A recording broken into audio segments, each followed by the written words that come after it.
Hey everyone, I'm Laura and I spent my last semester in Nice with the Maryland and Nice program. And as you can see, I am no longer in Nice, I'm back home. This is actually the same spot where I filmed my first video.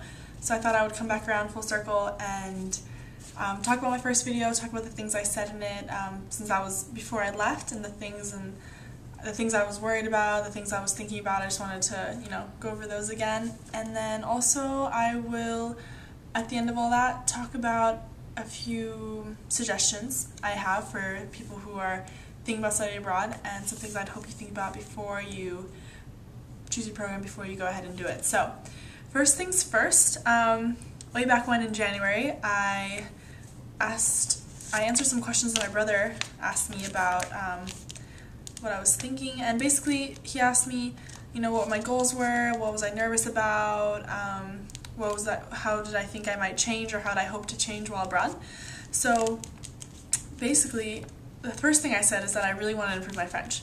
So I guess to show that, I have two semi-embarrassing quick videos to show you. The first one is before I left. Nous parlons le français un petit peu parce que je vais en France quelques jours. C'est mercredi aujourd'hui, non?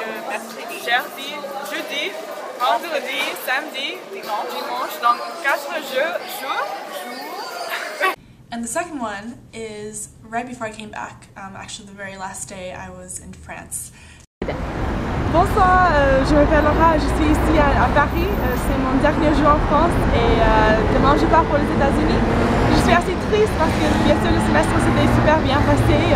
Le seul problème on peut dire c'est qu'ici en France il faisait un peu froid, mais c'est pas mal. So as you can see, I improved a little bit. I can say that for sure. I know that R's and U's are still going to be difficult for me, especially in combination. But just one more thing to work on. Another thing I said was that I was worried about being by myself, being by myself when I traveled. Also a little bit worried about the language barrier. So about the solo traveling, actually, it turned out that traveling by myself was my most amazing experience to date, which I didn't expect. I was definitely nervous about it then as I was while it was happening, especially in the beginning, but very quickly I realized that there are so many benefits to just being on your own. Of course, it's the whole, you get to do what you want to do when you want to do it, it's 100% flexible, it's your schedule, your life, and then also you're not even that alone at all, because if I went in hostels and you meet people all the time. You're actually forced to meet people because you don't want to be by yourself anyway. So it was amazing. I can't even believe that I was so apprehensive about it at first. So now I'm like a big fan, to the point that it almost sounds antisocial, but it's not. You get to meet a lot of people. And then also back to the language barrier issue, it turns out that people I interacted with were really nice. I mean, you're not perfect at language. It's obvious that you're not French or Spanish or whatever nationality or country you're traveling in, but if you make a little bit of effort and are polite, then people are polite back. So from what I can say, there's no need to worry, but of course everyone's different and everyone's going to interact with different people. So and then finally, I hope to be more independent, and that I can say that you have to be more independent when you're abroad. There's no choice. You don't have your support system, or the support system that you're used to. Your family's back home, your best friends are back home, and of course nowadays communication's so fast and easy anyway, but there's a time zone difference. It's not gonna be as easy to get in touch with people as it was before. So that being said, I actually even would suggest that you try your best to limit communication, not to the extent that you don't talk to people at all, but maybe talk to your parents once a week, talk to your friends once a week, but don't go overboard, because you really want to focus on what's going on with you then while you're abroad. So, to really just enhance that experience of being on your own and figuring things out on your own, you want to try to, give yourself as much opportunity to do that. Okay, so now for the second half of the video are just some quick suggestions. I only have 4, so hopefully they're okay. My first one is when you're abroad, have a priority and kind of like choose your program around that priority and make your your semester around that as well. So for me, it was very language focused, and so I picked the program based on that. I picked the homestay, and that worked really well. And I would suggest that if you're doing that, really try to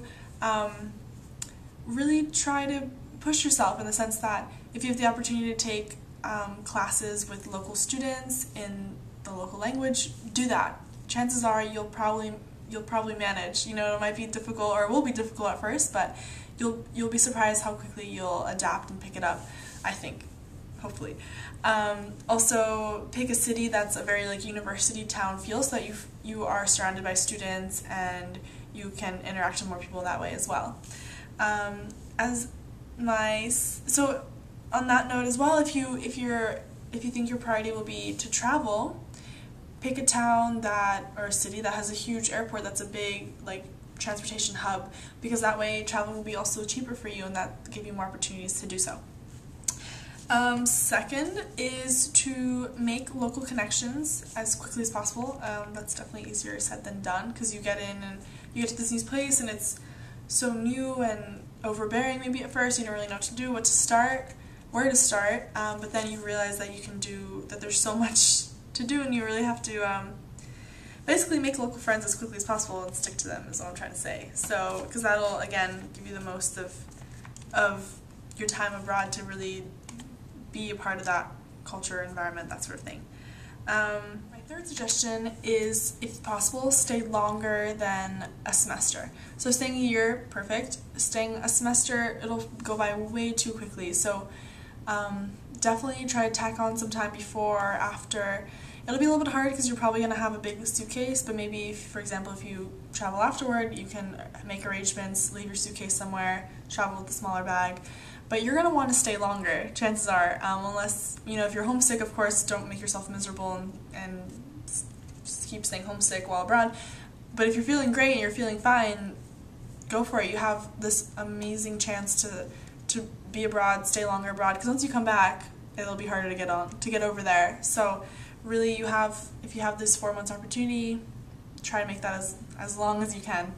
And finally, my last one is really being abroad is about getting out of your comfort zone.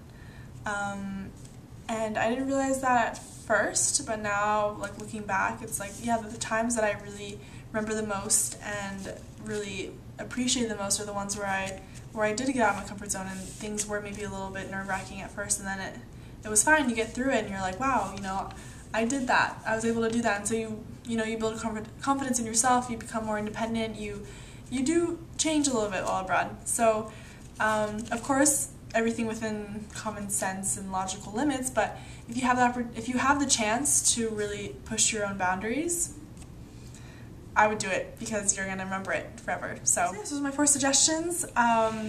Thanks for watching, and if you can, definitely study abroad.